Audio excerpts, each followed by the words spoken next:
Yata. Uulan daw ngayon, alas 11, kaya maaga po kami nag-cutting-cutting. Ano bang cutting sa Tagalog? Nakalimutan ko na.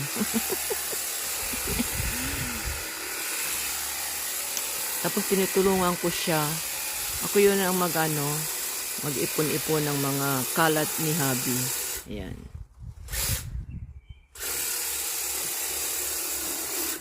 Mabigat tong trabaho na to, ganyan. Kasi yung maski na ginagamit ni Eve, mabigat yan. Kaya sasakit talagang mga ano mo dyan, ano ba yung mga arm mo. Ano ba sa Tagalog din ang arm?